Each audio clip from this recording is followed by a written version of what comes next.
I still can't forget the moment my stepmom cornered my boss at a swanky charity gala smirking and said, "Fire her. She's just a phone answerer." Then she shoved my sister forward, bragging she'd outdo me tenfold. She had no idea I held all the cards. Years of her sneering at me, always hyping my sister over family dinners, pushed me past every limit. That night when the truth hit their faces, went pale, frozen in shock. I wasn't the nobody they thought. Before we dive into this story, drop a comment letting me know where you're from.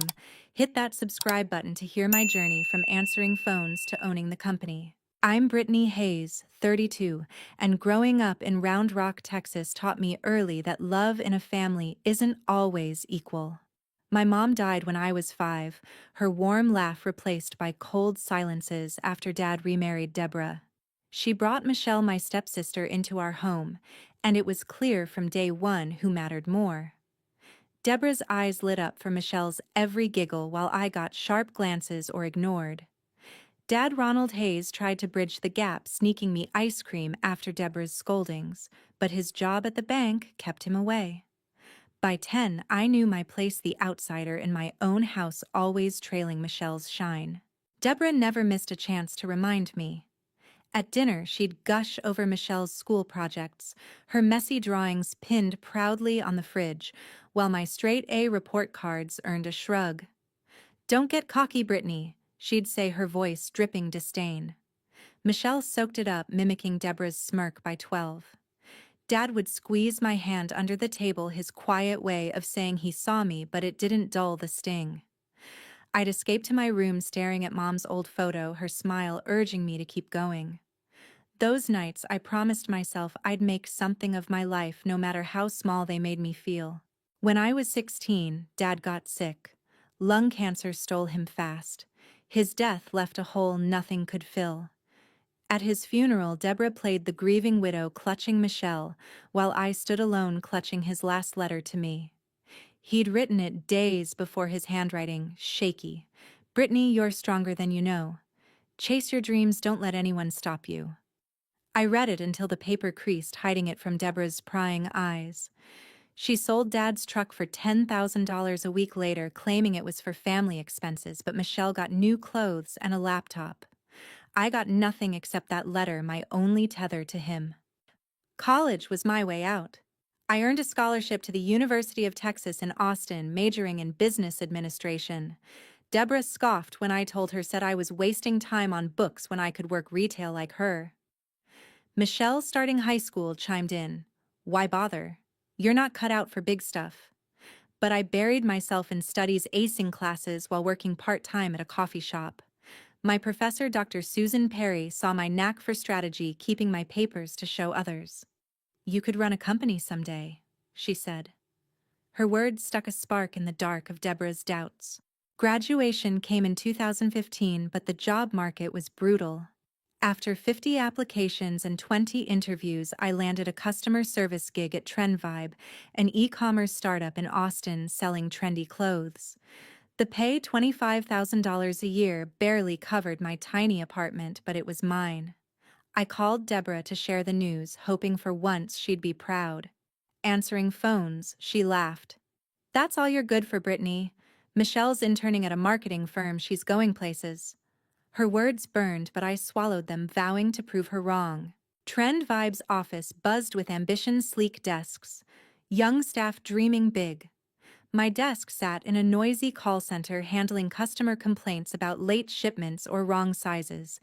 It felt worlds away from my business degree, but I saw it as a foot in the door. I listened to every call, noting patterns, why orders got delayed, how customers reacted. At night, I studied e-commerce trends, reading about supply chains and customer retention until my eyes stung. Deborah's voice mocking me as a phone answerer echoed, but Dad's letter kept me grounded. 6 months in, I found TrendVibe's employee stock purchase program. The company was growing fast, but its stock was undervalued, a steal, at $5 a share. I scraped together every spare cent, $200 a month, to buy shares, believing in TrendVibe's potential. My coworkers laughed, diversifying their savings, but I doubled down. If I couldn't climb the ladder yet, I'd own a piece of it. That choice, quiet and deliberate, set me on a path Deborah couldn't imagine. Life in Austin felt like a fresh start, but family ties pulled me back. Deborah called one evening, her voice syrupy sweet, an act I knew too well. Brittany Michelle's turning 25 next week. We're throwing a big party in Round Rock. You should come, family matters, right? I gripped the phone, memories of her sneers flooding back, but something in me stirred, maybe a chance to show I wasn't the failure she thought. I'll be there, I said, my voice steady already, bracing for the drama I knew was coming. I drove to Round Rock for Michelle's 25th birthday party with a knot in my stomach, knowing Deborah's invite wasn't about family, but a chance to show me up. The house glowed with string lights, laughter spilling out, but stepping inside felt like walking into a trap. Deborah greeted me with a fake smile, her perfume sharp as her tone. "Brittany, so glad you made it," she said, already turning to Michelle, radiant in a glittery dress. Guests fawned over Michelle, her new marketing job, her charm, while I stood clutching a cheap wine bottle, invisible again. Deborah pulled me aside, her voice low but cutting. "You should learn from Michelle, she's a star, not stuck answering phones like you." Michelle overheard, smirking, and added, "Yeah, Brittany, when are you getting a real job?" The room blurred. I wanted to scream, but bit my tongue, nodding stiffly. I tried to explain my work at TrendVibe, how I was learning the business from the ground up, but Deborah cut me off. "Listening to complaints all day, that's not a career, it's a dead end." Her laugh sliced through me, guests glancing over, some chuckling. Michelle raised her glass, toasting her own success, and Deborah beamed like she'd raised a queen. I slipped out to the porch, the cool night air steadying my shaking hands. Dad's letter tucked in my purse felt heavy. "Chase your dreams," he'd written. Deborah's words burned, but they fueled me too. I left the party early, vowing never to let her humiliate me like that again. Back at TrendVibe, I threw myself into work, determined to prove them wrong. The call center was chaos, angry customers, endless tickets, but I saw opportunities others missed.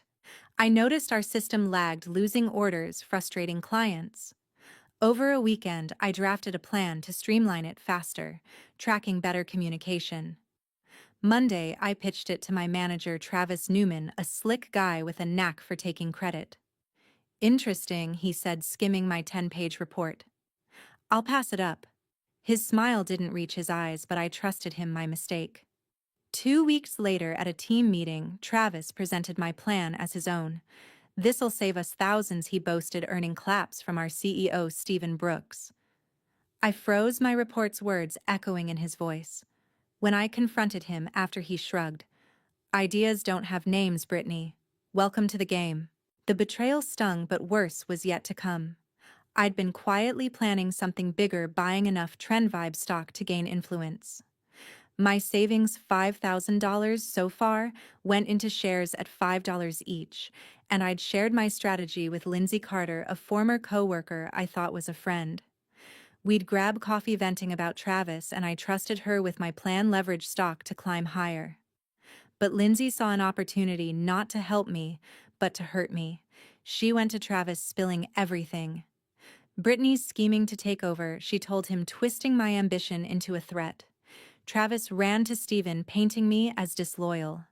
By Friday, I was called into Stephen's office, his face stern. "What's this about you plotting against the company?" he asked. My heart sank.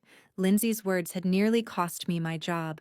I explained my stock purchases were legal, part of the employee program, and showed Stephen my savings records proving my loyalty. He nodded, unconvinced, but backing off. "Keep your head down, Brittany," he warned. I left, shaking. Lindsay's betrayal cutting deeper than Travis's theft. She avoided me. After her desk empty by week's end, she'd quit, probably fearing I'd retaliate. But I didn't have time for revenge.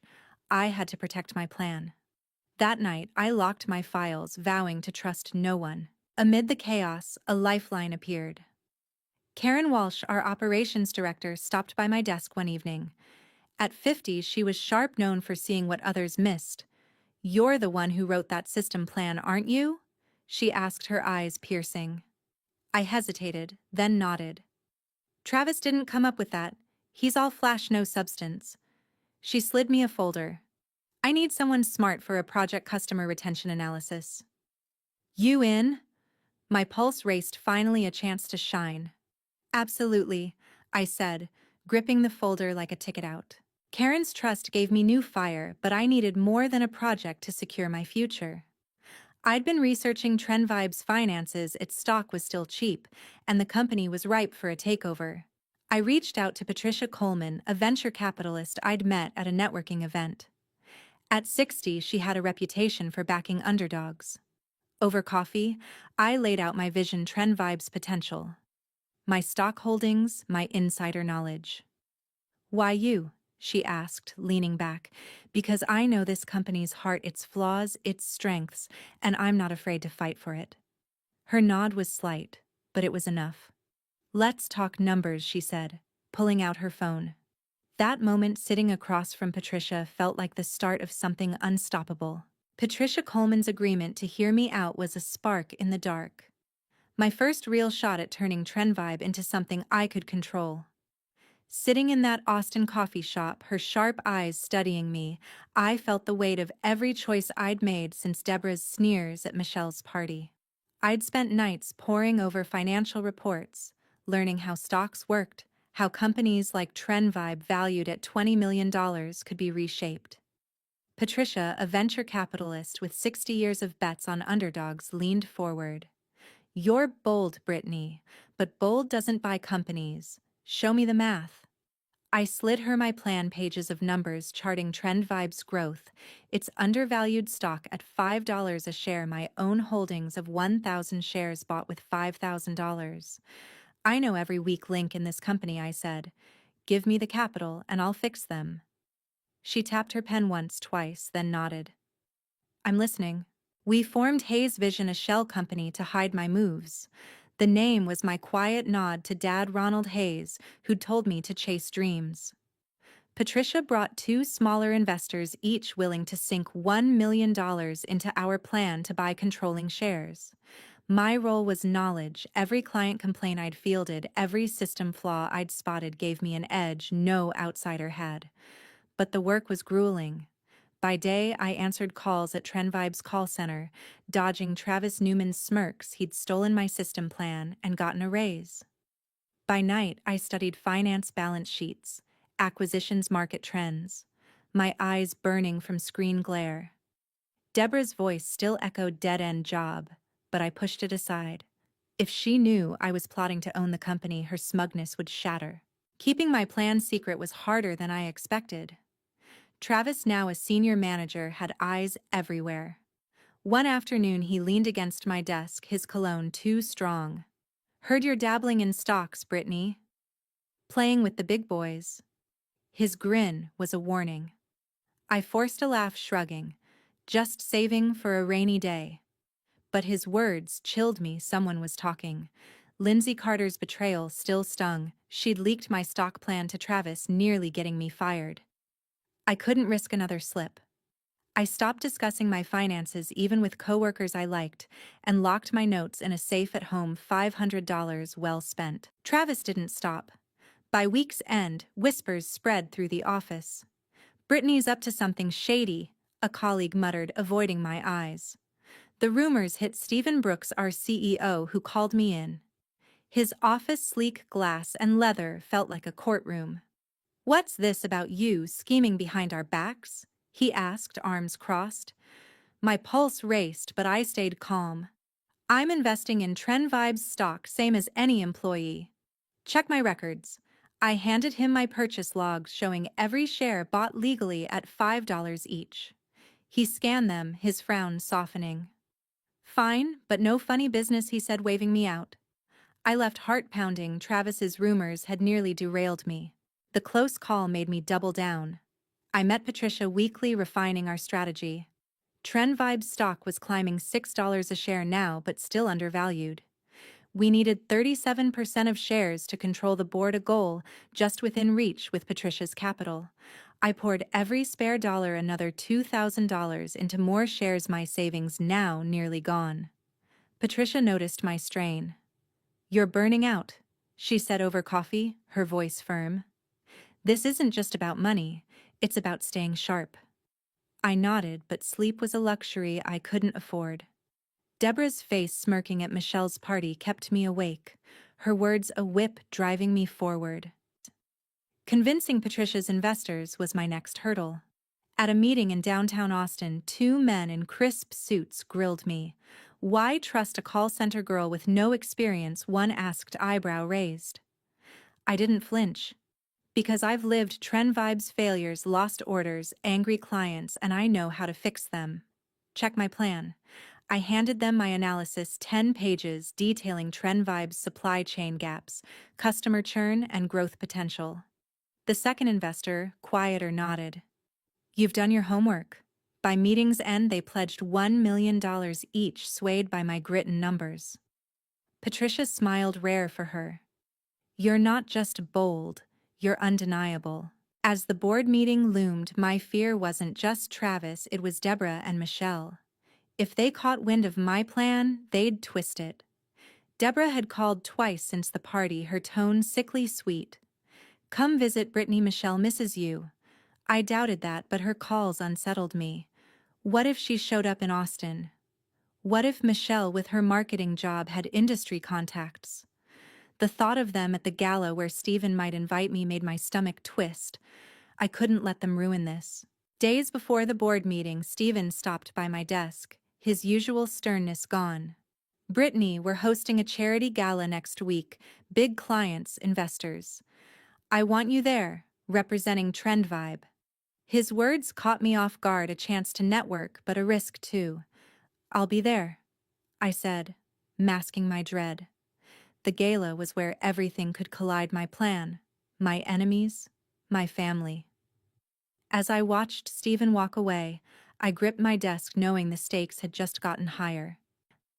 The charity gala at Austin's downtown convention center glittered with wealth chandeliers, sparkling champagne flutes clinking, but I stepped inside with a storm in my chest. Stephen Brooks, TrendVibe's CEO, had invited me to represent the company, a chance to network with big clients. But after Travis Newman's rumors and my secret plan with Patricia Coleman to buy TrendVibe, every smile felt like a trap. I wore a navy dress bought for $200 on sale, hoping it screamed confidence, not call center girl. My hand smoothed it obsessively, scanning the crowd for threats. I didn't expect the worst one to be family. Deborah appeared first, her red dress screaming for attention, Michelle trailing in sleek black. My stomach dropped. They shouldn't be here. Deborah's eyes locked on mine, her smirk sharp as a blade. Brittany. What a surprise, she purred, but her tone said, I didn't belong. Michelle flicked her hair, smirking too. Still answering phones, she asked loud enough for nearby guests to glance over. I forced a smile, biting back the urge to snap. I'm here for work, I said, voice steady. Deborah's laugh, cold and cutting, echoed. Work. You're lucky to have a job at all. Before I could respond, she spotted Stephen across the room and made a beeline, dragging Michelle along. My heart sank. I knew trouble was coming. I stayed back chatting with a client about TrendVibe's growth, but my eyes tracked Deborah. She cornered Stephen near the bar, her gestures animated, Michelle nodding beside her. I edged closer, catching fragments of her voice, sharp, insistent. You should fire Brittany, she said loud enough for heads to turn. She's incompetent, just a phone answerer. My daughter Michelle would be perfect for your team. Michelle preened, handing Stephen her card. My blood boiled, but dread froze me. Stephen's face was unreadable, his head tilting as Deborah rambled. Then his voice cut through, calm but firm. You're mistaken, Mrs. Hayes. Brittany owns TrendVibe, she's the majority shareholder. The room seemed to still. Deborah's jaw dropped. Michelle's card slipping from her fingers. I stepped forward, heart pounding, no longer hiding. That's right, I said, my voice carrying. I bought the company last month through Hayes Vision. I'm not your employee, Stephen. I'm your boss. Deborah's face drained of color, her smirk gone. Michelle stammered. That's impossible, but her eyes betrayed panic. Guests whispered their stares heavy, but I stood tall. You thought I was nothing. I told Deborah, my voice low but fierce. You were wrong. Stephen nodded to me, a rare respect, then turned away, leaving Deborah and Michelle in their shock. Deborah tried to speak, but I walked past, done with her games. The gala blurred after that. Clients congratulated me, their handshakes firm, but my mind was on the board meeting 2 days later. Patricia and I had secured 37% of TrendVibe's shares valued at $7 million, with my 5% pushing us over the edge. The boardroom was sterile mahogany table tense faces, but I felt alive. Travis Newman sat across smug until I walked in with Patricia and our legal team. What's she doing here? He demanded. But Patricia shut him down. Representing Hayes Vision, the largest shareholder.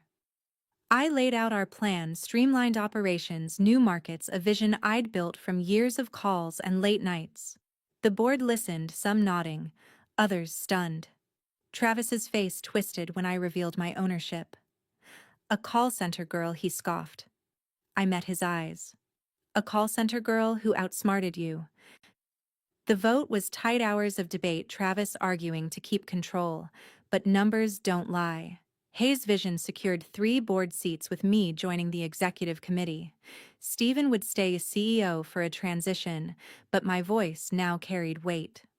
Travis resigned that afternoon, his email citing new opportunities, but everyone knew the truth: he'd lost. I left the boardroom steady, Patricia's hand on my shoulder. You did it, she said, her voice warm. I nodded, but the victory felt hollow. Deborah's face at the gala lingered. That night, my phone rang. Deborah. Her voice was soft, almost pleading. Brittany, I didn't know. I'm sorry. Let's talk. I stared at the screen, her words clashing with years of sneers. Not now, I said, hanging up. Her apology felt like another act too late to erase the scars. I wasn't ready to forgive, not yet. Instead, I focused on TrendVibe. The next morning, I walked into the office, same noisy call center, but different eyes on me. Whispers followed, some awed, some wary. I sat at my desk, pulling up reports, planning changes, faster systems, better training, a company that saw its people. The real work was just beginning. Walking into TrendVibe's office the morning after the board meeting felt different, the same noisy call center, but the air carried a new weight. Eyes followed me, some curious, some respectful, others wary. I'd gone from the phone answerer to the woman who owned the company, and the whispers proved it. My desk, cluttered with customer complaint logs, was still mine, but my focus had shifted. I wasn't just fixing orders anymore. I was reshaping TrendVibe into something better. The gala's shock still lingered, Deborah's pale face, Michelle's stammer, but I pushed them aside. Owning TrendVibe, valued at $20 million, wasn't the end. It was the start of a legacy I'd build on my terms. My first move was restructuring. TrendVibe's systems clunky and slow bled money.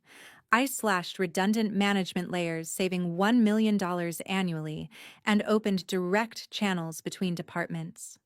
Call center staff like me knew the company's pulse, but their voices were ignored.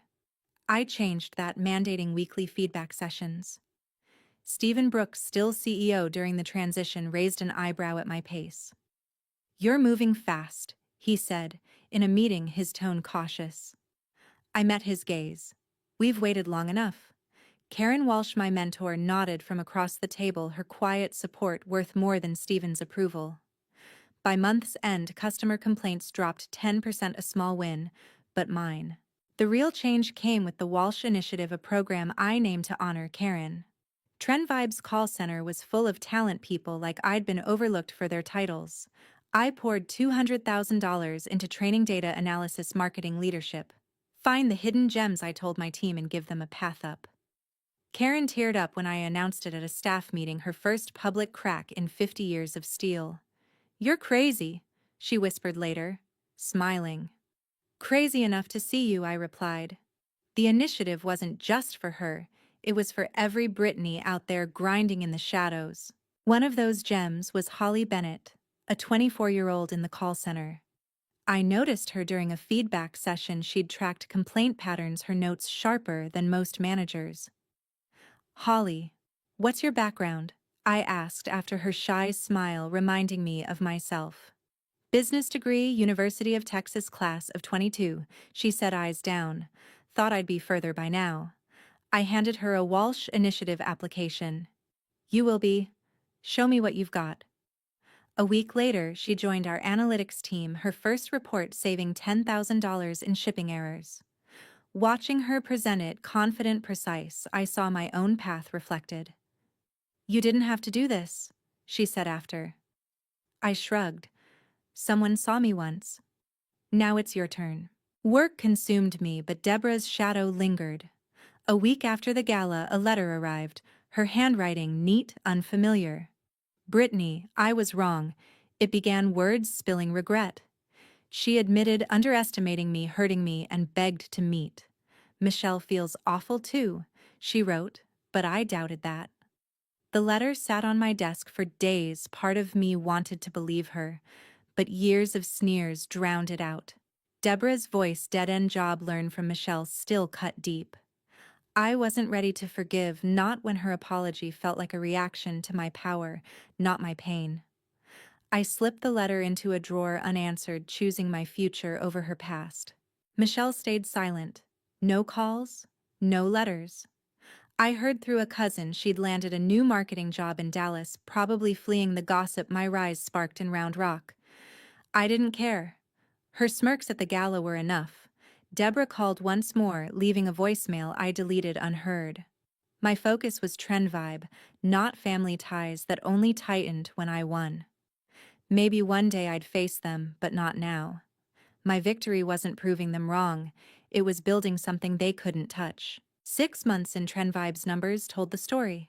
Revenue climbed 15% thanks to faster systems and happier customers.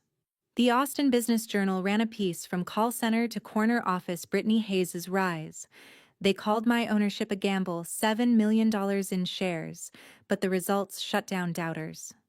I taped the article to my office wall, not for pride, but as a reminder, scrutiny never stops. Deborah's letter came up in my mind sometimes, but I pushed it away. She'd shaped me not with love, but with every slight that fueled my fire. The Walsh Initiative grew, training 20 employees in its first year. Holly wasn't alone. Others like her, buried in low roles, shone when given a chance. I met with them weekly, hearing their ideas, seeing myself in their hunger. "You're changing lives," Karen said once, her voice soft. I shook my head. "Just opening doors." But deep down I knew she was right. Success wasn't owning TrendVibe, it was making sure no one else had to claw their way up like I did. Late one night, alone in my office, still feeling like it belonged to someone else, I reflected on the journey. From answering phones for $25,000 a year to signing deals worth millions, from Deborah's sneers to boardroom votes, I'd rewritten my story. But the real win was bigger. I'd built a company that saw potential where others saw nothing. Dad's letter, creased and faded, sat framed on my desk. "Chase your dreams," he'd written. I had, and I wasn't done. If you're watching this, you've heard my story, from a nobody to the owner of TrendVibe. I want to hear yours. Drop a comment below. When did someone count you out, and how did you prove them wrong? Hit that subscribe button and share this with someone who needs to know their place doesn't define their potential. The ones dismissed today might own the world tomorrow. Thanks for listening, and here's to your own fight, whatever it takes.